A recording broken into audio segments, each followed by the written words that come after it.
it's a beautiful, beautiful venue, Balmoral Hotel. I think it's one of the first times that IWSC has had sort of almost like separate gala evenings, I suppose. So this was all about whiskey, so very on brand for this. And the room downstairs at the Balmoral Hotel, it was just crammed with medal winners. So you go around with a tasting glass and try lots of things, and all exceedingly exciting. But yeah, no phone signal, or very limited phone signal, which made it very challenging and very upsetting, because it would have been very fun. Saw Bill Lumsden, who's one of our favourites. Saw Brendan, lots of people from the industry, which was very wonderful. And yeah, I missed everybody though. It would have been so fun to take Pour and Sip with me. Everyone missed you as well. There were lots of comments of well wishes and where's Christy, and who left us with just Andy, for God's sake. Where's Christy? Well, everyone was in safe hands, I'm sure. So hello everyone watching. Hope everyone is good. Happy November. Happy new Pour and Sip box. Yes. Very exciting stuff. Yes, absolutely. And you've got your smell and taste back? I've got my smell and taste back as well. Oh my gosh, everyone's a winner today. Yes. Although I just had a Nando's for dinner and I had it extra hot, so I think my smell, my taste was gone for this tasting. Please do not ever really have Nando's before a whiskey. It's one of the worst things. At least keep the spice levels under control, I feel. Well, no, I had extra hot. Yeah, but you didn't keep the spice levels under control. No, I didn't. I should have had lemon and lime, or lemon and herb. But as everyone knows, you can't go to Nando's and not have extra hot. Can I let you in on a secret? You've never had Nando's? I've never been to Nando's. What? Well, it doesn't help I'm vegetarian, but yeah, never been to Nando's. Oh, they do a great halloumi burger, halloumi and mushroom burger. I'm very interested in halloumi, so here we go. It's all about the sauce. So it's not just the chicken, it's the sauce. I can't believe you've never been to Nando's. Never been to Nando's. If you ever meet up in London again, well, I'm taking you to Nando's. That's a fact. Excellent. We're doing a post-whiskey tasting Nando's, though. Post-whiskey tasting Nando's. Don't try this at home. It's don't try this at home. Free. Anyway, we are talking about food before we even tasted a whiskey today. So I don't know. I want to hear what everyone's had for dinner. That can be our kickoff theme. What have you had? Have you eaten yet? Has anyone got a cheese board going? Any snacks going? We love your charcuterie boards. Yes. Evening all. Gareth Peters, Reverend Kevin Wright. Good evening, folks from Somerset.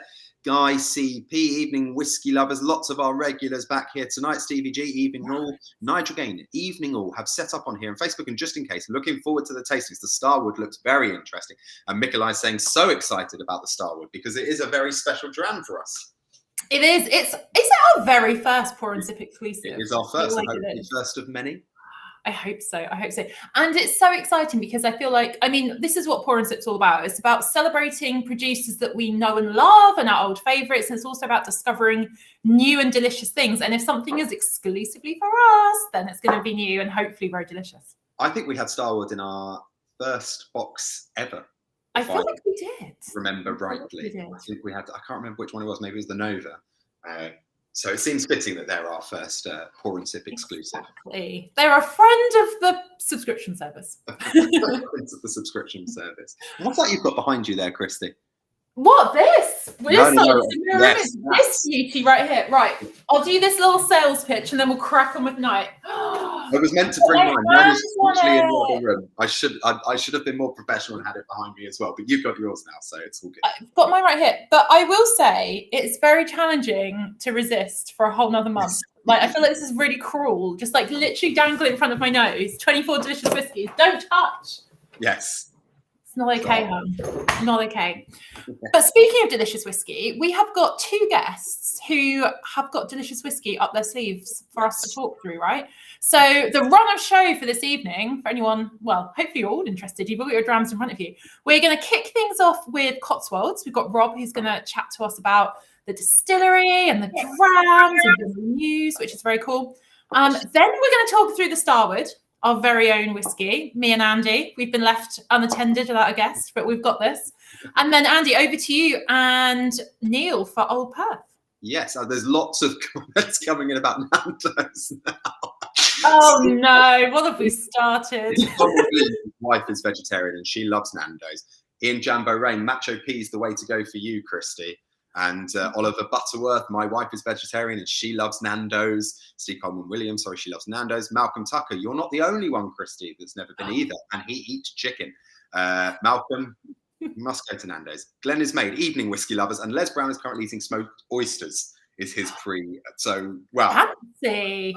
Very fancy. Yeah, that must be what you're eating now, because it's definitely not what you have at Nando's. They don't do oysters at Nando's. I've not heard this, but what I do want to hear before we crack on with the whiskey is I want to hear if someone's ever paired whiskies with different items on the Nando's menu. I feel like we could be on a mission here. A lot of people. Steve Coleman Williams has his advent calendar on the mantelpiece. Glenn is made. I've put my order in for the advent calendar already. Get here.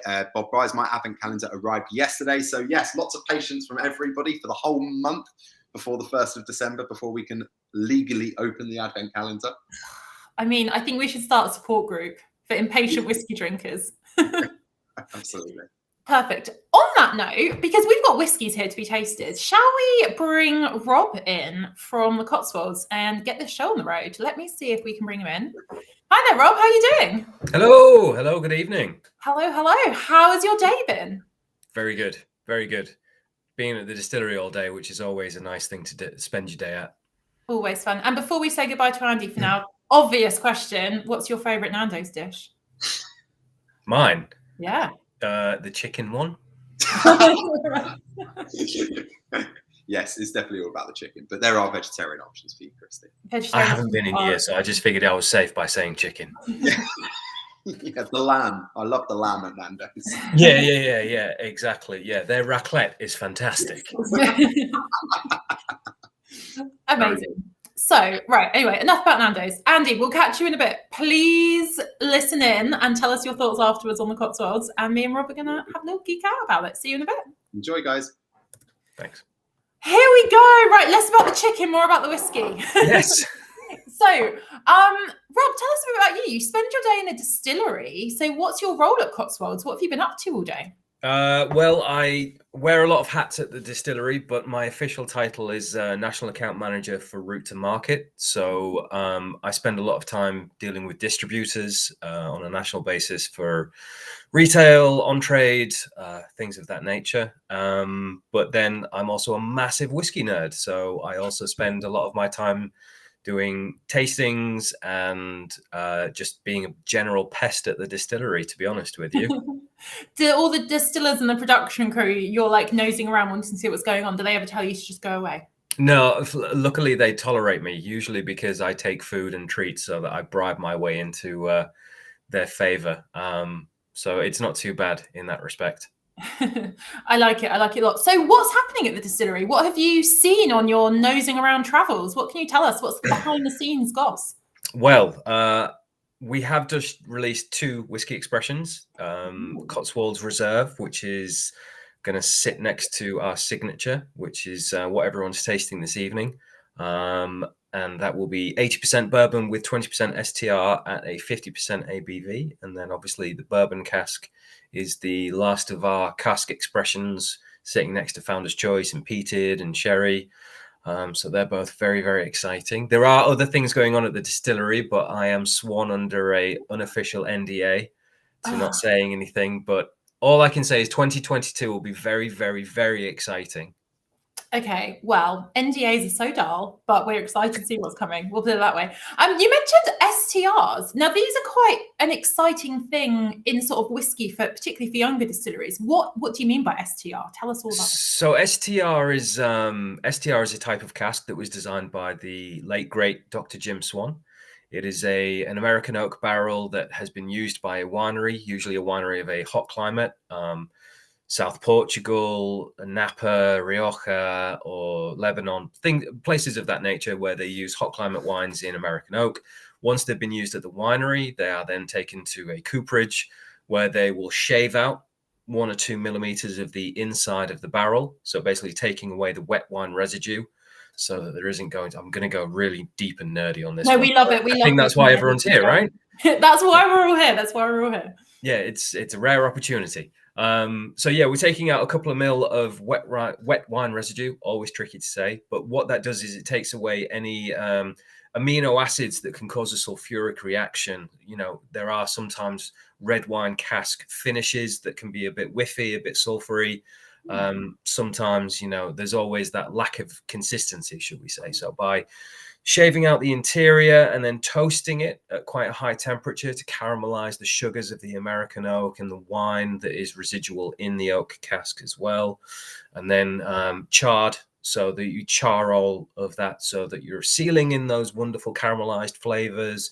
You're sealing in the red wine that still remains in the grains of the oak, and you're also opening up the grains for more access for the liquid to get in there, which means that what it essentially creates is a bourbon style touch on a red wine cask that allows, you know, you're talking really good interaction with spirit and cask, natural sugars from the caramelization, natural fruit flavors from the red wine that's in the grains of the wood, filtration from the charring of the inside of the barrel. And it just creates an active interaction, an active maturation, so that, you know, when it comes to the whiskey being in contact with the wood, or the new make, should I say, in 6 months, it's really outstanding what you can achieve. And so over 6 months, 12 months, 3 years, you're going to end up with something that usually would take a lot longer, but in a very, very natural process. The best example, besides ourselves, of course, would be Vignes Barrique by Cavalan. Yes. And I feel like we'll get back to Cotswolds in a second.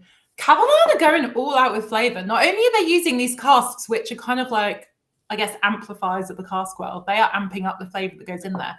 They're a hot climate whiskey maker themselves, which is obviously gonna, I say obviously, like if you're in a hot climate, it kind of accelerates that aging as well. So yeah, exactly. I mean, if you're going to put great spirit, STR, and hot climate together, Vignes Barrique is the obvious result, and it's absolutely outstanding. And so when we worked with Jim Swan in the earlier stages of our conception, it was about making great fruity spirit to go into STR casks to get the full extraction of fruit and the spicy notes of the oak, and really have something that was ready to go at an early stage. And it's really exciting. Yeah, it's super fun. Oh my gosh, I have so many questions for you, but I will just say to people tuning in, especially if it's your first tasting, we want your questions, we want your tasting notes. I've got loads of tasting notes coming through already. And right on cue, Mike Pizarro, one of our regulars, can we swear an informal NDA and find out all this exciting news? Sadly not, Mike. I don't think Rob's going to let us into the goss just yet. Unfortunately, Mike, I value my job too much, but the patience will be worth it, I promise. The patience will be worth it. But we do have an amazing whiskey in front of us right now. I feel like there's lots to look forward to. But right here, right now, in the present moment, we've got a lot going on our tasting glass right here. Yes. Yeah, 100%. So what we're looking at right now is what we're going to be referring to moving forward as our signature. Okay, you know, there have been various descriptions, you know, whether it be Odyssey Barley or our flagship or just Cotswolds Whiskey, but this will from this point on, I'm putting the flag in. It is Cotswolds signature whiskey. And well, that's some breaking news in and of itself. It's kind of got a new name. Yeah, there you go. There you go, Mike. That's the exciting news for 2022. This is going to be known as the signature. But no, what we have here is our first iteration, but our signature, the representation of what we do is 80% red wine STR, cool. And then we use 20% first fill bourbon cask as well, and we are bottling at 46%, our magic number, yes. And we do marry for 3 months prior to bottling, just so that we can get the two casks to get to know each other, so to speak. They can be friends. Yeah, exactly. And it's also a chance to do a slight proofing down before we get down to the full 46. And it's just a nice marriage also of two different interactions of oak, two different styles of oak, and then also two different flavor profiles, you know, because we're going to get lots of apples and pears and the true nature of the new make spirit. Yeah. Paired with deeper, darker, red fruit, chocolatey style flavors from the STR as well, coming together.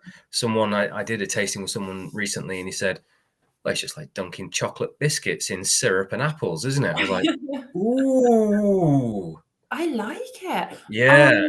It's making me feel like Halloween snack vibes, almost like toffee and dunking things in all this quality goodness. Yeah. It's awesome in a glass, really. Amazing. We've got loads of comments come through already, which I'm going to run through before I get you to take us through this. And I also have some more questions for you, but we have so many. Everyone's loving it. I love Mikolai's comment. Cotswolds was my dram during the Euros. I figured I had to drink something English to support the cause. I love it. Ian Jambo Rain, beautiful nose on this. Reminds me of the Aaron Port cask. Steve Coleman Williams, apricots in syrup and mixed nuts on the nose, kind of like what you were saying. Hi to Lee Hector, big shout out to you. I love whiskey, and this is my first live pour and sip tasting. Welcome to the party. You've got a good one to start with. Nice one, Lee.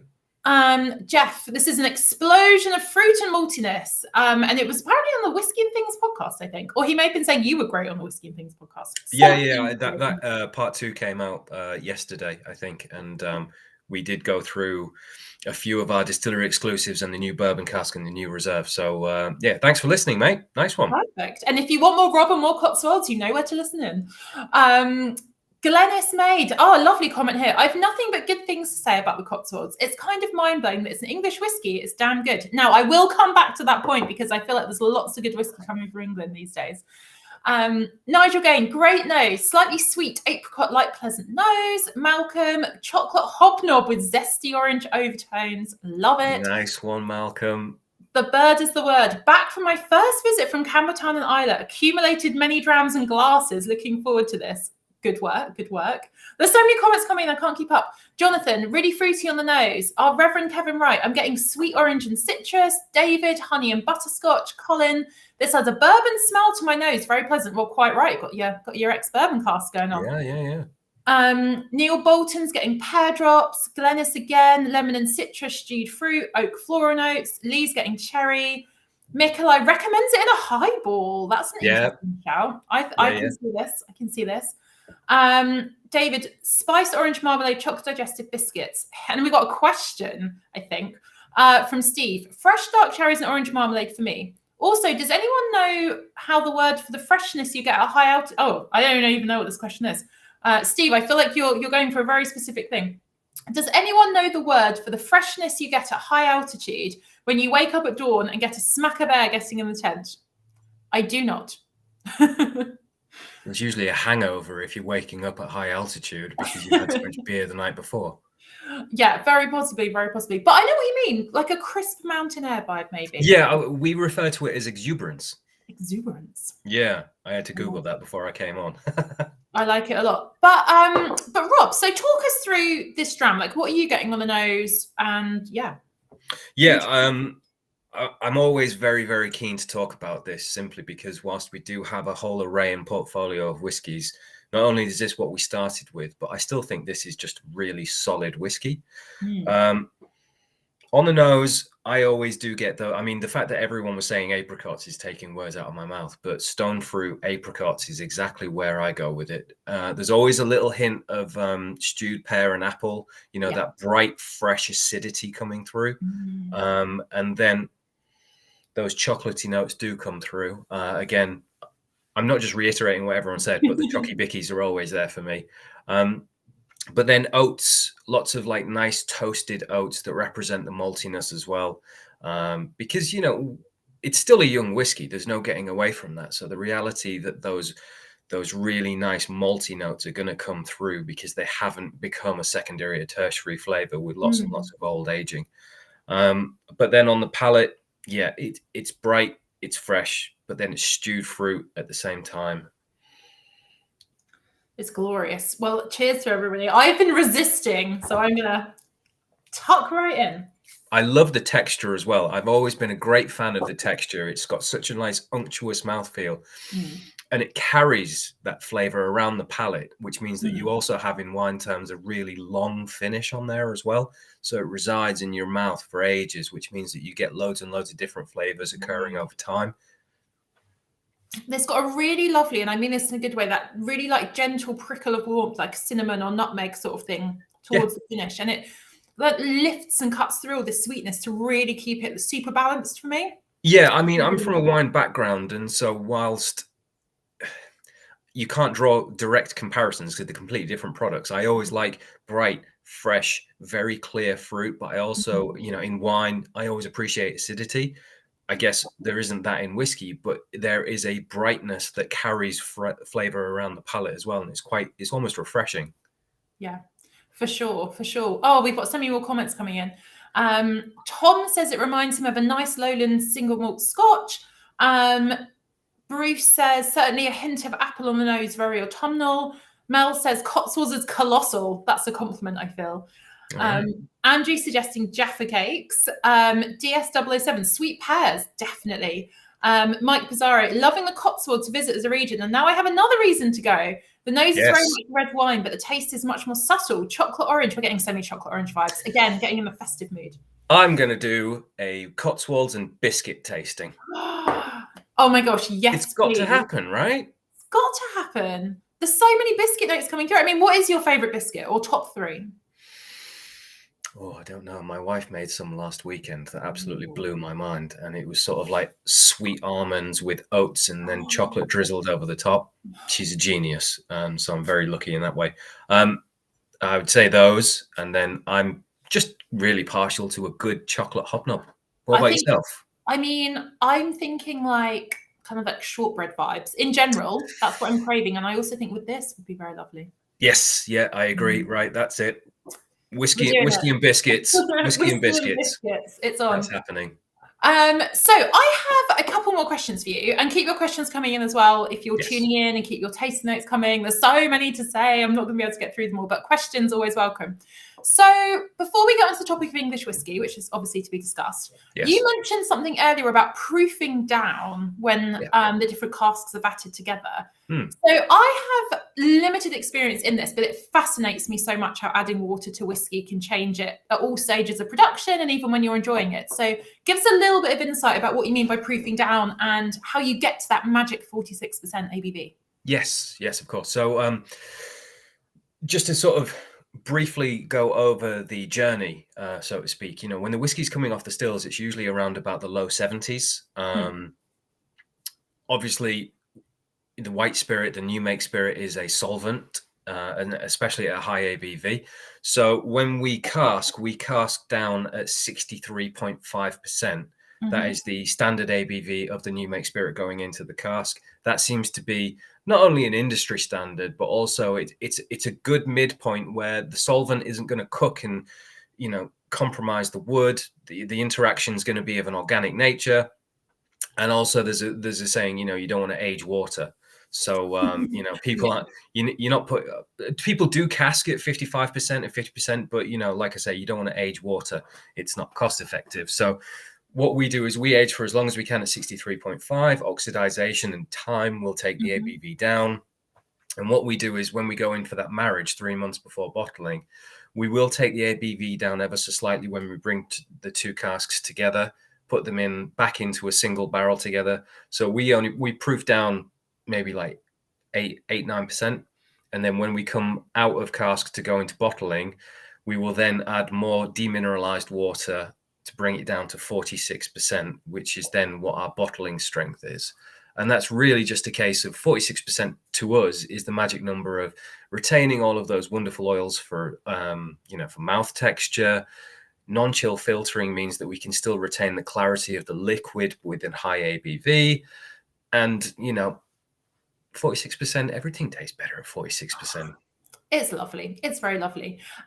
What do you mean by non-chill filter as well, just in case anyone's wondering what this is?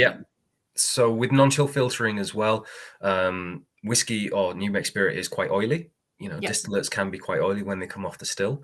And when they come down in temperature or ABV, our gin is a perfect example of it because we also do that, but that's another story for another thing. If you drop a 46% spirit below that with temperature or ABV and it's oil rich, then what will happen is those oils will emulsify, they'll go cloudy, there'll be a haze.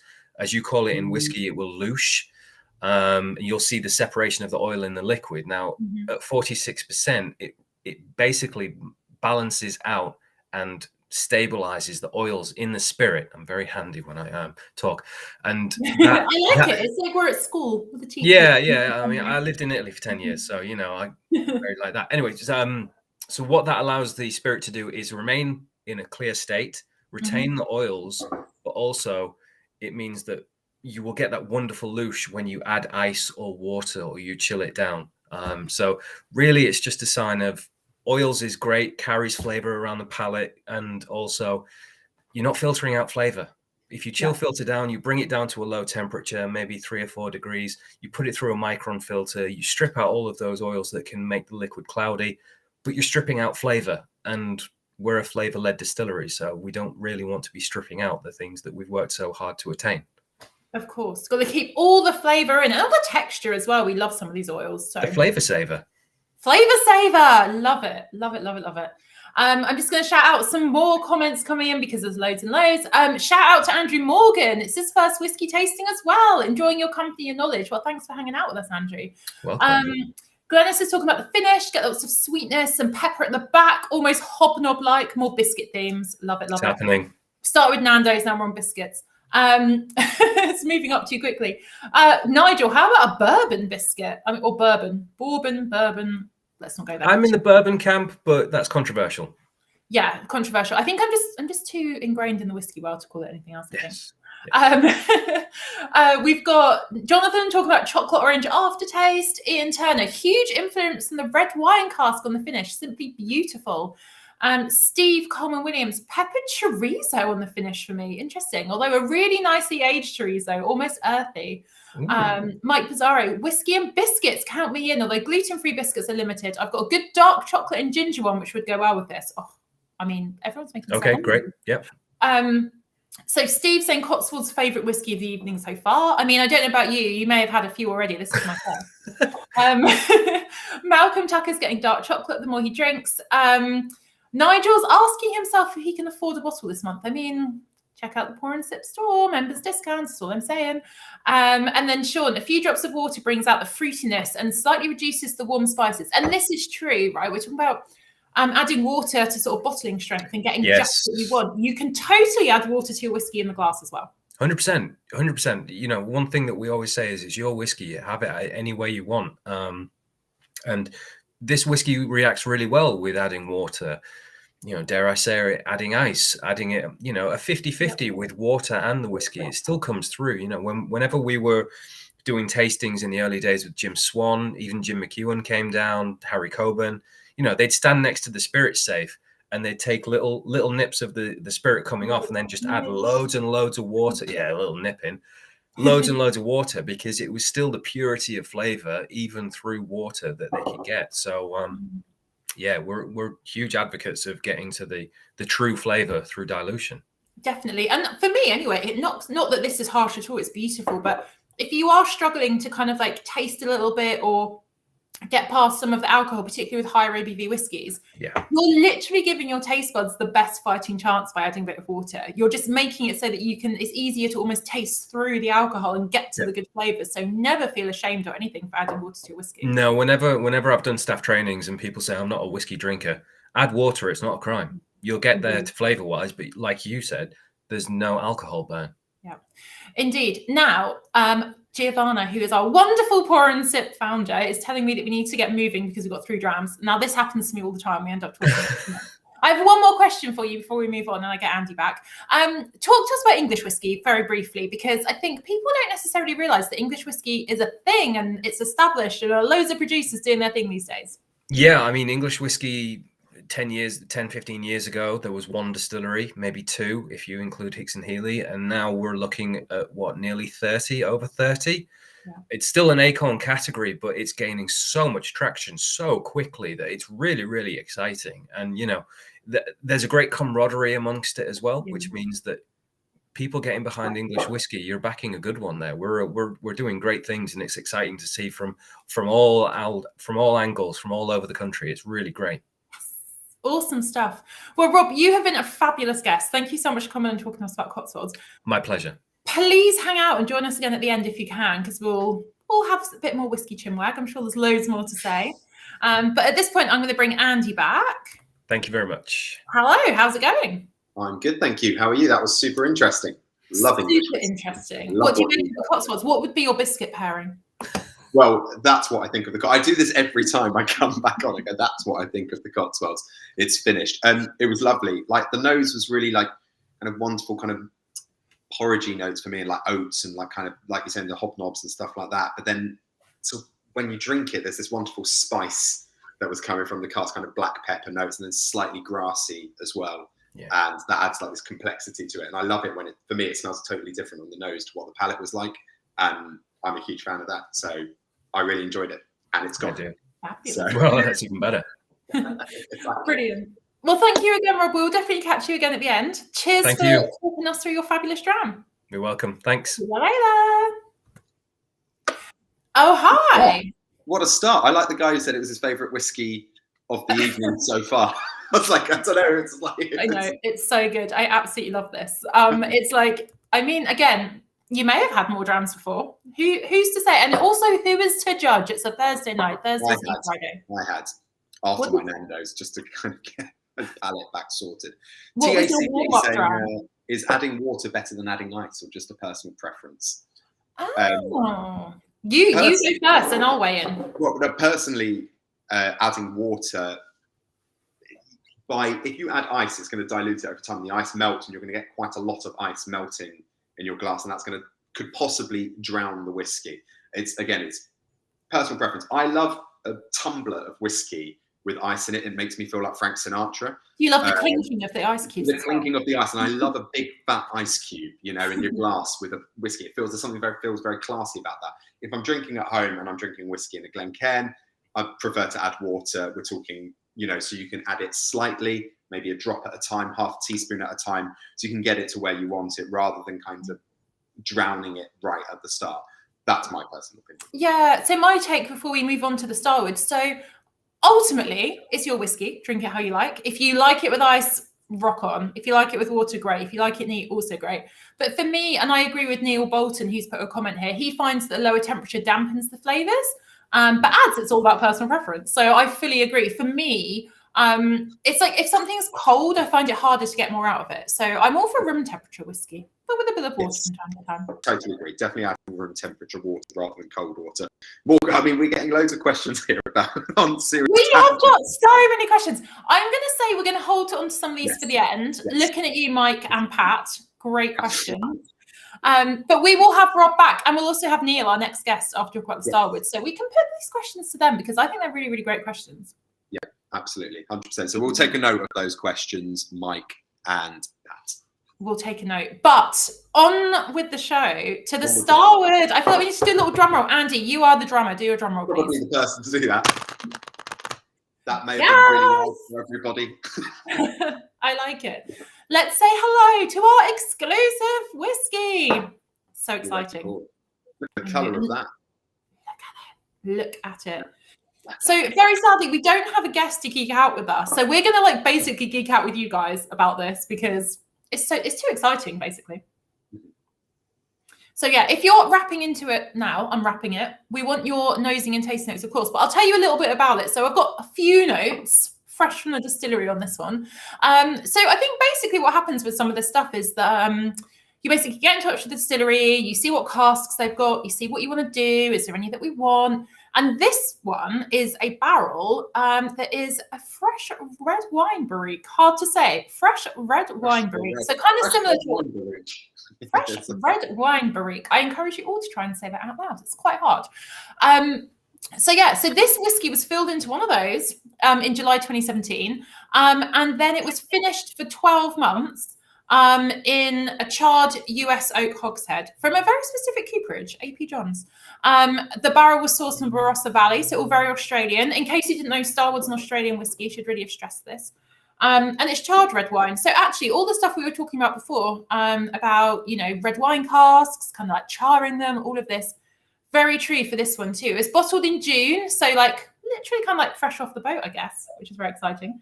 And it's a single malt, obviously. I should probably stress that as well. It comes from one place. And 55.4% ABV. We're going full cask strength with this one. Yeah, we were just talking about the 46% from the Cotswolds and possibly adding water to that.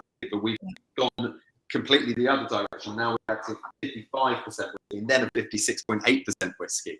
So guys, you may want to think about a tiny bit of water added to this one. However, with cask strength whiskey and whiskey at that high end of ABV, I still like to try it first neat, personally. Yeah. Indeed. And the golden rule, remember, you can always add more in, but you can't take it out. Many a time have I broken my own heart by drowning my dram. Yes, absolutely. What I find interesting, though, and this is really exciting because we'd discussed Starward before in our first pour and sip tasting, and we're discussing how much the area, the region around it was important, how red wine is such an important part of the culture of Melbourne. And that's why this is a really exciting. We've got this very Australian, the Barossa Valley, which is a very nearby kind of region. So it's super exciting to be able to drink what's essentially a local Melbourne style here. Yeah, and I love this. And that's so true. I feel like when whiskey gives you like an actual proper sense of place, like this one clearly does. I mean, travel is slowly coming back on again, but I think it's tricky to get to Australia and places like this right now. It's like you kind of get a little bit of a sense of what it might be like, and you know, the smells, and if you were going to go and visit wineries around the place. And for me, this is something I really love about whiskey, how it really is, you know, you can talk about terroir and drinks, and we often do, but this for me is sort of like the bigger picture terroir. Like it is an Australian dram. It's time and place, and that's why Starward existed. It was that kind of thing of, you know, there's such a huge food scene over here, food culture, the red wine scene is huge. There's so many amazing red wines that come from that region. It's like, let's make a whiskey that's inspired by all of those cultural things. Yeah. And that's exactly what this is. I'm still nosing it, by the way. I haven't tried it. I saw you went in for I had a little sip because I could not resist, but I'm going to read out some of the comments as it comes in. So Reverend Kevin Wright, looks like sherry in the glass. On the nose, I'm getting some red wine grapes and some stewed plums. Lee Hector, did they do the Nova? That was amazing. Yes, the very same distillery. So Starward's done quite a few now, usually with various different types of wine casks, and pretty much all delicious. So if you like your big fruity whiskies, like lots going on, quite powerful and flavorful, go and check them out. They're meant to be, it's meant to be paired with food as well. That was another reason for the setting it up, is the idea of pairing whiskey with food as you would with a good red wine. So that was another, so absolutely. Yeah, indeed. Nikolai, what a colour. I know. It's almost like a ruby, almost like a ruby. Yes, absolutely. It's just so deep, such a rich colour. It's beautiful. Yeah, absolutely stunning. Interesting nose. I never know if it's Glennis or Glennis Made. Do let us know. I've been saying Glennis Made. I hope it's not Glennis. It could be. Let us know. It's Glennis Made. You spell Glen with two N's, right? Excellent. I kind of don't want to open this. I feel like it's going to be drinking what might be a future investment. Well, whiskey's for drinking. I say crack it open and enjoy it. Whiskey's for drinking. Absolutely. Whiskey's Get that cork open. Neil Bolton, red wine and treacle toffee. Can't get my words out today. Al Sutton, oak and stewed fruit on the nose. Your Uncle Vanya, lots of grapes for me too. Boozy plums, chocolate and cove. Savoury, musty, oaky spice, which I really love that description because it is something a little bit kind of like dusty or something like that going on, which is very pleasant indeed, I have to say. Nigel Gaines, Starward has a very deep hue and deeper than the other two. It really does. Dave H, the finish is like black pepper on strawberries. A great food combination, by the way. You guys are like gourmet critics of these things you've been pairing with. I'm here for it. The cask life, maybe too much used in my house. Oh, lost it. Too much used in my house, but it smells like Zaflora. What is this? Zaflora. Zaflora. I don't know. You may need to, the cask lad, you may need to give us tell us what that is. I'm not sure what that is either. I'm not sure what it is. David Stanton, chocolates and fruits. Pat Calling, really daft question, but is it worth saving as it's a limited edition or not? I'll come back to that in 2 seconds. Steve Comer Williams, dark chocolate, fondue and golden syrup, oat biscuits. Nigel Gain, definitely a wine nose. DS007, loving the deep sherry colour. Mike Pizarro, nose is apple and toasted coconut. Pat says colour of honey. TACD, colour, flavour and texture, all lovely and rich. Jonathan Gumbrel, it's like soaked cherries, which is so true, so true. So let's revisit the investment idea very briefly. What's your take, Andy, before I weigh in? Always got an opinion, me. Yeah.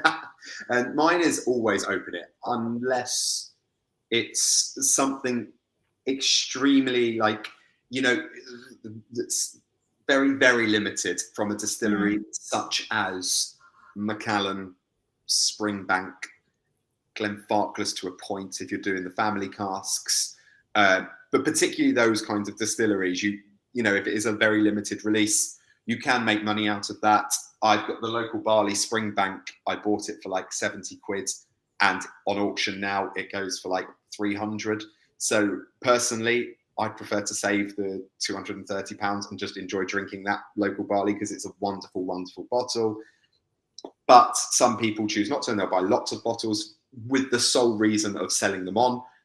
I don't like that mentality because the true whiskey fans lose out on trying that beautiful liquid that's been designed to be drunk. So I'm all in favour of opening your bottles rather than keeping them or selling them as future investments. However, depending on the distillery, such as Macallan, you may want to save it and sell it if it's particularly limited or part of a collectible item. Yeah, I think for me it's a really tricky one. So my day job now is working for a company that does lots of collecting and investing. So there is very much a market for a lot of this. But what I would say about this particular dram, you've got a dram right here for a reason. Like, these are for tasting and these are for drinking. So if you think one day you've got a full bottle of something that you might think might increase in value, don't open it. There's no value in an open bottle. Also want to say, this is not investment advice right now. This is just me chatting away. But my heart lies in whiskey being enjoyed and being savoured, and especially if you've got something in a dram form.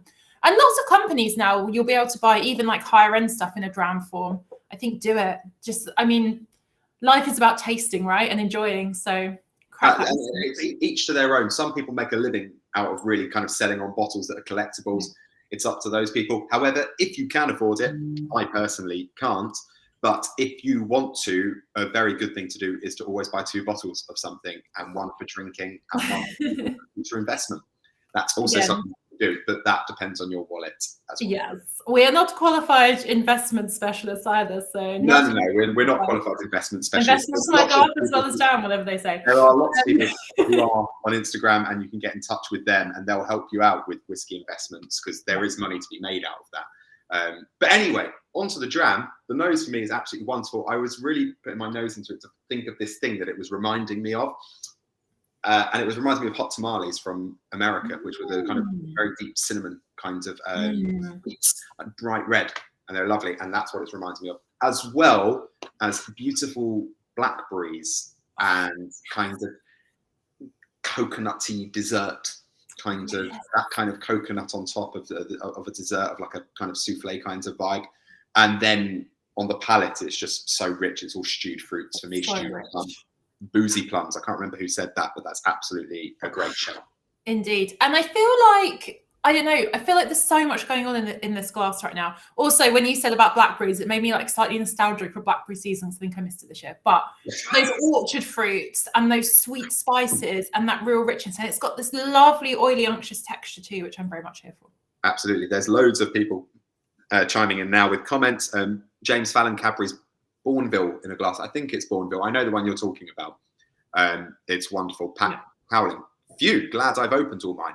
Reverend Kevin Wright, surely it's purely greedy to bulk buy to sell on. Whiskey is for drinking. Yeah, this is probably a discussion for a much longer session of pour and sip. Yeah. I don't think it's necessarily greedy, but I do think it's having a problem. The whiskey industry is having a problem, especially companies like your Springbanks and stuff, because they're making whiskey to be drunk and selling it at decent prices, and it's not being able to be purchased by the people who want to try it, and that's a big issue that they need to work around. It's like concert tickets. It's the same thing. You can't get a ticket for the concert because people are selling them on third-party sellers. Sean McGarrett, lots of oak spice on the finish. Absolutely. Glen is made. Smoked red meat, red wine, ginger, winter spice, oak pepper, berries, and sugar. Capitals, spice. Nice. Absolutely. It's from the red wine cask. It's giving it this kind of little, that kind of the tannins are there, and it's very, very, very influenced by that red wine cask. Lots of kind of black pepper as well. Lee Hector, sorry guys, I've added a splash of cola. It's lovely. Yes. You do you, babes. It's your whiskey. You do you. Absolutely your whiskey. You do you. David Stanton, ginger spice cinnamon stick. Absolutely there with you with the cinnamon. That's where I was getting that hot tamales kind of thing, and toasted barley. Steve Hickson, a dram's never enough though.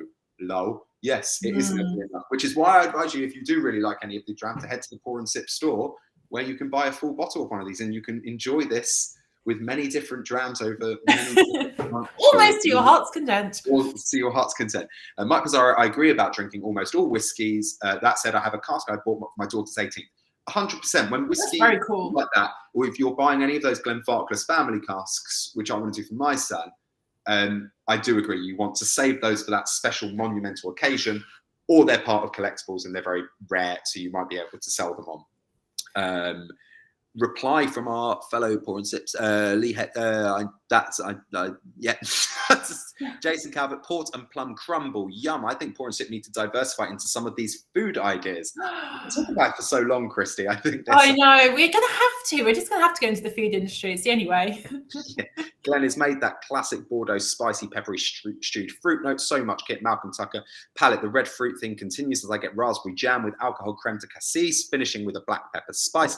Wow, there's loads of comments. Ian Jamborain says, lovely, beautiful fruit and pepper spice like a fine Malbec. Ian Toner, coat your mouth like melted chocolate. Andrew Morgan, so mellow. There's a lot of comments coming in. TACD, I feel like if I drink this, if I made $1 million on the stock market, tastes expensive. Yeah, I mean, whiskey does it general. This is very good whiskey. Maybe all whiskey tastes expensive to a certain point. Yeah. Nikolai, couldn't wait, bought it straight away. That's what we like to see. When you just know you like something and you're like, I'm buying it. When you know, as they say. And you know, Williams, is that more investment advice, Andy? Or from the store? No, my investment advice is not. He's a savvy one, this one. Yeah, write to me. I've got loads of investment advice. You want to ask me about Bitcoin and Ethereum, please ask me. Oh dear. This is a rabbit hole I do not want us to go down. Yeah, no, when it comes to whiskey, I'm not your guy to ask. Follow Mark Littler on Facebook, on Instagram, sorry. He's got loads of advice and he's got great articles about whiskey investment. So yeah, fabulous. Shall we, as much as I was going to say as much as it pains me, it doesn't pain me at all because you've got a whole nother dram to get involved with, although yes, I have to say this has been cracking. Shall we see if Neil is around and move on to our third dram of the night, because somehow it's 60 minutes past 8 and we have been talking so much, which I love, but we've got a whole nother dram to get through. Let's see if he's around. Hi there, Neil. Yes, he's here. How are you doing? Oh yeah, I haven't been drinking all this time. You've not been drinking all this time, well, we have. You went into the war zone, didn't you, Neil? Oh, I do. Fabulous. I don't go back to the war zone. No, absolutely not. I stayed here.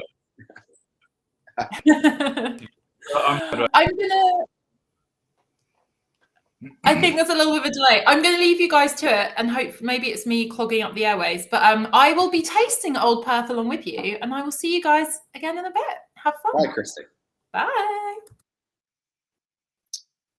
How's it going, Neil? I'm good.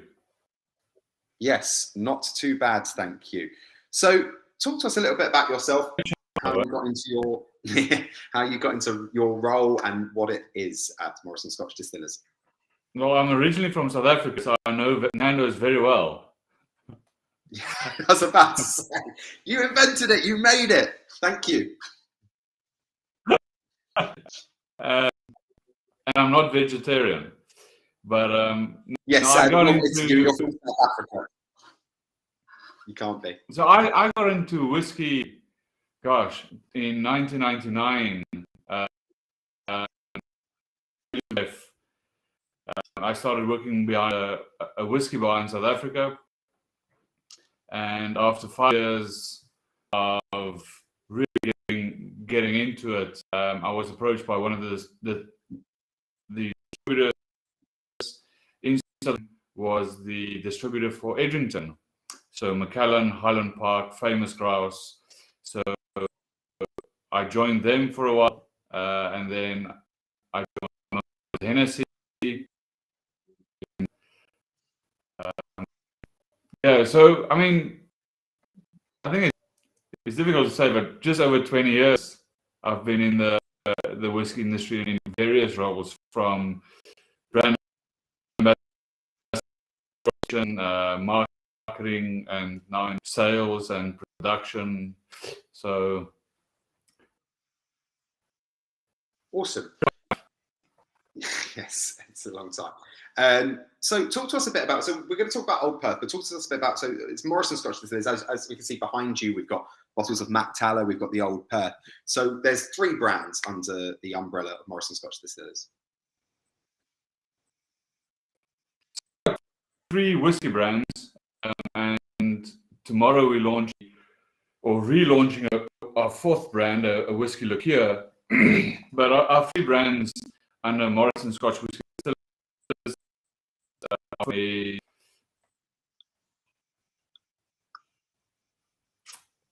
Let me just see. Delay. So we just got a little delay on Neil's connection. Hopefully we get. So we're going to try and get to switch to 4G instead of Wi-Fi. Are you still there with us? Yeah, give me 2 seconds. I'll just try to switch. So we're talking about Morrison Scotch Distillers. So behind Neil, we've got bottles of Mactala, Carnmore. If I've pronounced that correctly, Neil will surely correct me at a later stage. And Old Perth, which is what we're going to be trying now. Now, I've tried the Old Perth before in its normal form, which I think is bottled at like 42%. This one is bottled at a whopping 58.6%. So that is some pretty heavy stuff. So with this one, you're probably going to want to, I always try this neat, personally, cask strength whiskey. But then I will probably add a drop of water to kind of open it up a bit and possibly dilute that kind of potent alcohol. Again, totally up to you. Yeah. So sorry if everyone for the technical issues. Yes, Oliver Butterworth said this whiskey must be strong. They're talking in slow motion. Yes, absolutely. This is definitely strong stuff at 58.6%. Hey guys, it's just me again. You see my shelves. So hopefully Neil will be back with us very shortly for the whiskey that we'll be drinking tonight. And I think it was Rob who mentioned earlier, our first guest, that our crossovers had been seamless with guests, and we joked beforehand how this might be a night where something goes wrong, which it is. So anyway, we are drinking the yes please Christy. Hello. As well. You're I'm on back. mute, Christy. He's back. Yeah, Neil's having some technical difficulties, which is really rubbish, but hopefully he'll be back soon. Yeah. But it's not the end of the world because we've got great whiskey. We've got great. I think we can talk to you guys about this. So this is a cask strength whiskey bottled at 58.6% ABV. Yes. So we're talking some pretty strong stuff. And Old Perth, I was hoping Neil will be able to talk to us about it because it's got a humongous history as a blended He's whiskey. back. He's back. He's back. We've got him back. How are you doing, Neil? Yay! Wonderful. He's back. I'm going to go and excuse myself once more and leave you in Andy's capable hands while I sip on your magnificent whiskey. It's only when you leave none of this happens. Yes, exactly. Maybe Christy should stay because none of this happens. So again, talk to us about Old Perth. Right. So Old Perth is a brand that we had under our previous ownership, known as I.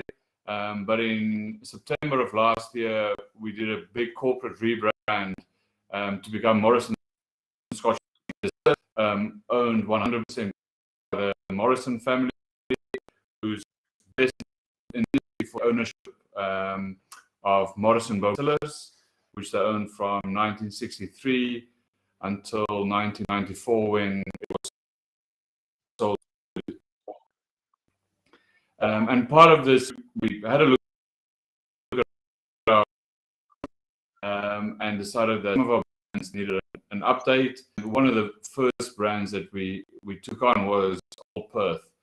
So Old Perth, in its current state, was launched on the 7th of January this year. And it is essentially a blended malt. And we looked at Old Perth, what we had before, and there were various expressions, and we tried to just put a lot of focus on Old Perth, and Old Perth became a sherry matured blended malt. So at the moment, we've got 3 expressions in the core range: Old Perth Original, a cask strength, and in September of this year, so 9 months after the original and cask strength was launched, we released Old Perth 12-year-old. Awesome. So we'll hear about whiskey that's matured this is exclusively in sherry casks, this one, correct? I think that's probably the main point of difference difference is this is full maturation in sherry. So every single cask of single malt whiskey we've used in the vatting process to create this blended malt has been fully matured in sherry casks. So whether that is a sherry butt or a sherry hogshead, it's all Oloroso sherry, but it is full maturation. So it's not a finish. It is full maturation in sherry. Yeah, which I mean, it must be quite difficult. And I mean, how many distilleries are in this blend, or can you divulge anything that might be in it? Yeah, I mean, we use exclusively single malt from the Speyside region. And if you consider specifically the Glenlivet area within Speyside, you know, there's a few big distilleries or well-known distilleries that's known for sherry matured malt for various reasons. You know, you think about the likes of Glenrothes, Glentorquers, Mortlach, Glenfarclas, likes of Linkwood, Glenelgan. They're all big drams known for sherry maturation. So it's a combination of a handful of elements. Yeah. Yeah. The nose on this is just, I mean, exclusive sherry maturation. This is just so deep and rich Christmas cake, but those kind of raisins, sultanas, just completely booze soaked dried fruit for me. And lots of people are saying the same. Holy moly, that's going to need some water, says Mike Pizarro. I agree. So this is bottled again. So the old Perth original was bottled at, you were saying, at 46%. 46%, which we've spoken before on a previous tasting. Which personally, it retails for very little for a kind of, in my opinion, for a blended whiskey bottled at 46%. And I think it's amazing to have a whiskey at that price point at 46%. This one is the cask strength version, 58.6. It's obviously a lot more. Would you add water to this, or it's funny you should say that, because naturally, or generally speaking, I'm cautious with whiskey over 56% or 54%. Having said that, at the same time, generally speaking, I don't like adding water to cask strength whiskey. Yeah. And the reason for that, and so I mean, it doesn't sound like it makes any sense. If you add water to cask strength whiskey, very feel like you lose the structure and you lose the consistency and the depth, and all you get is, yes, you get some lighter, more volatile flavors, but you also get the alcohol to open up to the front. However, when you were talking about Cotswold and the discussion around ice and water, I actually did pour myself another dram with water. And I honestly think tonight I've changed my opinion on this specific dram, because I actually think it's good with water. okay. But I would be cautious not to add too much water. Yeah. Because I found that the flavors lingers on the palate, and I still get that lovely spicy note, a lot more fruity note with water than without. So without water, I get a lot of richness, a lot of depth, a lot of spice. And then with water, it turns more to sort of soups. Yeah, but there is a lovely spice right at the back. Right at the back palate, there's this beautiful kind of black pepper and anise kind of spice, which really lingers. I mean, it's still there. And obviously with cask strength whiskey, the flavors are just really more amplified, and that's the case with this one. A lot of tasting notes coming through now. Elsas on the palate, I'm getting loads of sweetness, chocolate, sultanas, and almost a burnt caramel. Delicious. Sean McCarrick, strong is good. You can always add some water to take the edge off. I totally agree. A lot of the time with cask strength whiskey, it's made to be as close to being able to trying it of the cask as possible from the distillery. So I like to try it in that form as it's meant to be. Nigel Gaines, sweet almond nose. I agree. Neil Bolton, some water opens it up. David Stanton, toffee, cherry jam, and black peppercorns. DS007, the real James Bond, getting the sherry on the palate and spicy pepper finish. Steve Coleman Williams, sweet sherry and paprika cayenne spices on the palate. That's a really interesting one. Gareth Langham, this reminds me of the 12 spiced mince pies I've demolished in the last day. Okay, so, well, you're going really early with the Christmas mince pies. I can't eat a mince pie before December because it doesn't feel like Christmas, and I feel like I need to wait and kind of build it up. But yeah, this has got a serious mince pie, and often find that, especially with something exclusively matured in sherry cask, you obviously are going to get those wonderful Christmas cake notes, those wonderful kind of baked, deep stewed fruits and the kind of baking spices from the sherry cask. Nikolai, tonight's tasting packs a punch for sure. We've definitely 2 whiskies over 50%, 55%. David Stanton, oily and tangy, orange, malty toffee, spices, vanilla. Mike Pizarro, okay, a few drops of water changes completely. Yup, now getting burnt caramel, orange zest, and now little molasses. Much improved. Wow, there are loads of comments. Jonathan Gumbro, this is a really nice dram. I'd love this Christmas day in front of the log fire, just after finishing off Christmas pudding and relaxing with my eyelids. This is amazing.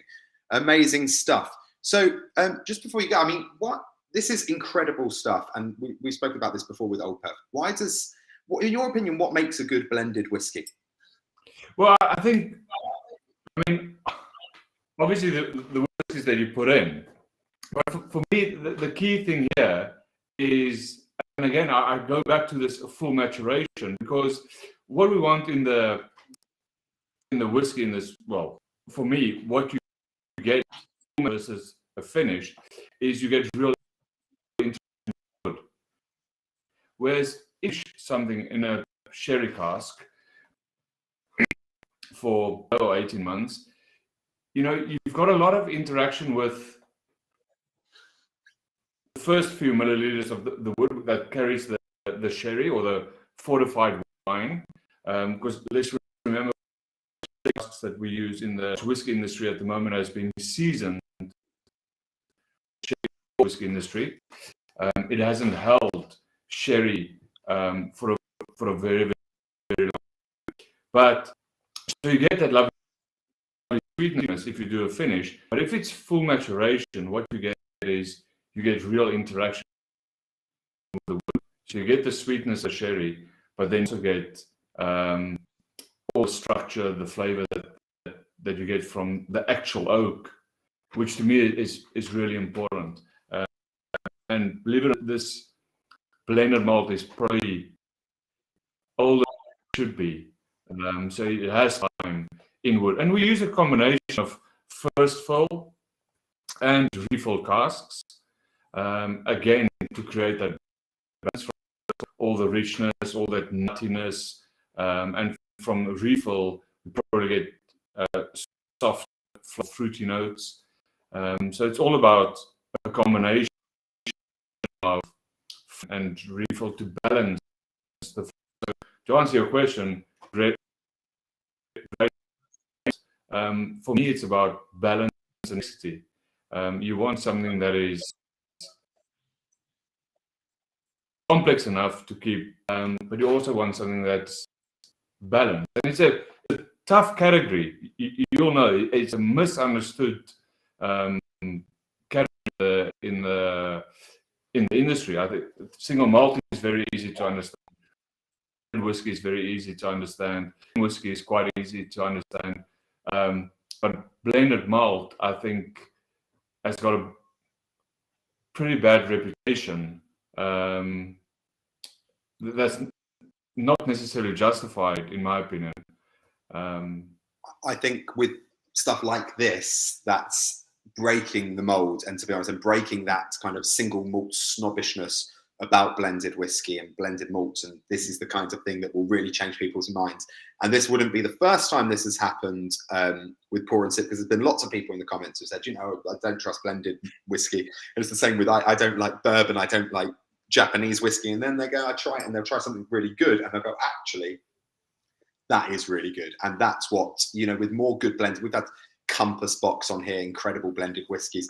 this incredible blended whiskey. So, you know, this is really changing perceptions and that snobbishness that single malt is than blended whiskey. Just going to read out a few more comments before we wrap up and we bring Christy back in. Steve Hickson, enjoying with just an ice cube. Nigel Bain, very oily, earthy after rain. Sean McCarrick, water really adds to the palate and finish, opens it up nicely. David Stanton, sweet violet, brandy-soaked raisins and brown sugar, absolutely. Cask lads is saying, love that reverberation around the taste buds. So many tastes and senses. The wonderful thing to say. Nigel Gain, keep to very small sips to get the best out of it. Also give the dram in the glass. Absolutely, air is going to open. It's going to allow this to kind of breathe a bit and allow the alcohol to kind of slightly mellow. TACD, yeah, little water makes this. Mike Pizarro, more drops, improved it further, getting a Black Forest Gatto vibe.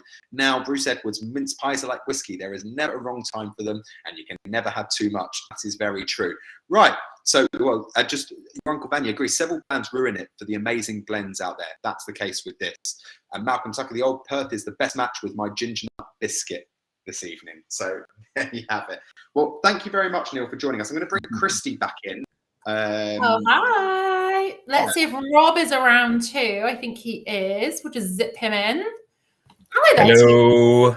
How is it all going? Good. Very good. Yes. Excellent. Well, I'm very sad that I did not have any ginger nut biscuits to try each dram with, which has given me ideas for next time. Malcolm Tucker with the biscuits right there. But no, so fascinating. And I feel like this has been a really interesting whiskey spectrum, a couple of single malts and a blended malt. And it's been an absolute joy, my goodness. And all at quite high ABVs to pack a punch. Yes, absolutely. And we've just got some last comments. Reverend Kevin Wright saying we've had some great blends in Compass Box and Black Bottle as well. Absolutely. Peter Gould is opening this up on Christmas Day. Jonathan Gumbrough, I agree this is a good blended whiskey when I normally go for a single malt. There you have it, ladies and gentlemen. A couple of last questions that Giovanna's just reminded us about. We're also going to ask you, as we always do with Pour and Sip about this time before we talk to the guys about these questions, is what was your favourite dram of the evening? Please let us know 3 totally different drams in the box for this tasting session, but let us know which one was your favourite, as always, and we will read out your comments. Question from earlier, Mike Pizarro. Odd question. When we talk about dilution, has anyone found an attempt at an alcohol-free whiskey? I've had okay gins, but I can't imagine whiskey without the alcoholic content. Rob, I was going to say, this is so true. And I feel like in the era of more mindful drinking and no and low, and I have to agree, I've seen loads of non-alcoholic gins that I've really quite enjoyed. I've even had an alcohol-free amaretto, which has been incredible.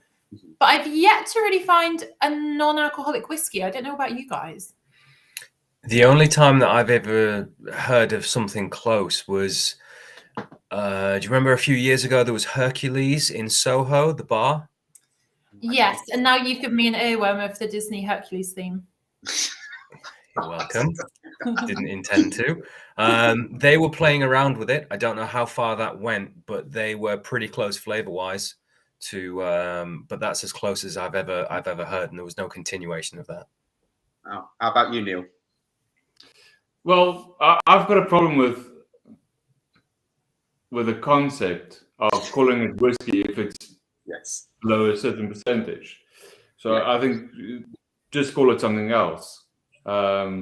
Spirits drink is often what it could be called. But I've tried a few attempts, and some have been sent to me on my Instagram channel, and they have all been equally awful. Sorry. just the truth. I think there's a reason why it doesn't work. Yeah, I agree with you with Jim. I'm not even a big fan of that because it tastes like cordial to me, and you're charging prices that are. But anyway, this is. But with whiskey, I think it's such a hard thing. There's so much work and effort that goes into whiskey to provide something that's like an imitation of it without the pure content of it, which is alcohol. It just doesn't make any sense to me. But please keep trying, because if there is one that is alcohol-free, then and it tastes as good as whiskey, then please keep trying. Well, it's called a biscuit, isn't it? Yeah. That's exactly it. What's a non-alcoholic whiskey? A biscuit. A biscuit. A biscuit. Christy, have you tried? Have I tried any? I feel like I have, but none immediately spring to mind, which isn't so great. I've tried a couple of non-alcoholic rums and loads of like low and no gins. But what I would say, I agree with Neil, actually. I feel like if we are going to make sort of drinking low and no more of a thing, then it having its own sort of standalone identity is going to be really important. Because for me, I really like the weight of alcohol, and it's very tricky to kind of mimic that. I don't think there's anything wrong with these low and no spirits. And I really welcome that they're here, because I mean, I'm in my early 30s, so many friends are sort of pregnant or not drinking for other reasons. And I want people to have really good options when we go out or when they come over to my house. Like, people deserve really good no and low alcohol options. But I think there's a gap in the market, and I'm excited to see what's going to happen, particularly in the dark spirits part of it. Because that's the one where it's really the biggest issue to replicate anything near. Like beer, I've tried some good non-alcoholic beers. I've tried some okay non-alcoholic wines that you could kind of go, okay, but with whiskey and rum, personally, I've not had anything yet that can touch that. It's the replication of alcohol and oak integration, isn't it? Yeah. Yes. How do you replicate those two things? You can't. And impossible. time. Yeah. And then 10 years on top of that, possibly minimum. Pour and Sip, are the Advent calendar drams being mentioned in the live tasting next month, or fair game beforehand? Oh, that's a very good question. And I'm going to say we're going to get back to you on that on the old socials, because I don't know myself, and I'm very impatient and I want to know. I thought you may have done. David Stanton, Old Perth is his favourite of the night. Might buy himself a bottle. Ian Jambo, Starward, the winner tonight, close second by the Cotswolds. Peter Gold, Starward and Old Perth are on the way to me. I can tell you like a cask strength whiskey bottled at 55% or more, just like me. Founder's choice from Cotswolds. Yeah, I love whiskey that's bordering to the 60%. I even love it when it's beyond. I've mentioned it before. A bottle of Elijah Craig there at 67%, which is my favourite in my whole collection. Steve Coleman Williams, Starward, no doubt. Sean McCarrick, Old Perth is top of my buy list. Already have the Cotswolds, so there you go.